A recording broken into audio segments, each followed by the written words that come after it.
by guys अब हाम्रो सुरु भयो सुरु भयो न अन्त मलाई चाहिँ अन्त भन्दा पनि सुरु भयो कि खै मान्छे पुइन्छ पनि थाहा छैन त्यो चाहिँ होइन हिँड्न चाहिँ ट्राई त गरिरहेको अब उहाँबाट त्यहाँ तल झर्दा छ अब अहिलेसम्म सास फुस्केलाई बेला भइसक्यो खै मान्छे यहाँ हिँड्न आफू ज्यान बनाउन आउँछन् कि सास फुस्कान आउँछन् अहिले त बुझ्नु सकेको छैन म त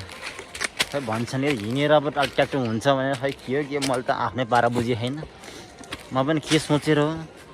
म के सोचिरहेको छु यहाँ साँच्चै हिँड्न चाहिँ हिँडेर डाँडा पाहाड हिमाल पाहाड हिँड्छु भने यहाँको मान्छे यहाँ अरे यहाँ बाटो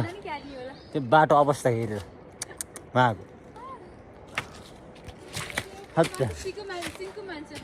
एउटा सुनको एउटा मान्छे हुन्छ मान्छे भएर लाइक गर्दै हजुर यता यता भन्दै जानु हुन्छ नि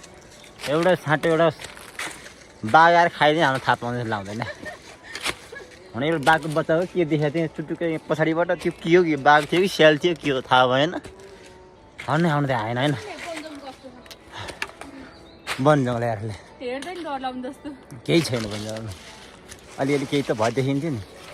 एउटा भुत्रुको केही छैन हिँड्न पनि आज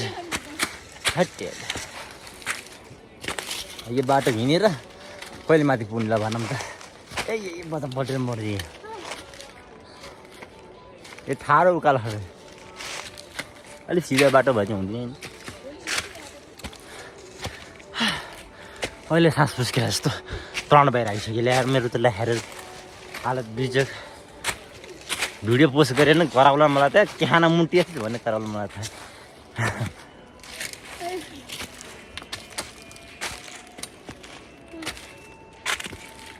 बाइकमा खिच्छ जस्तो लाग्यो है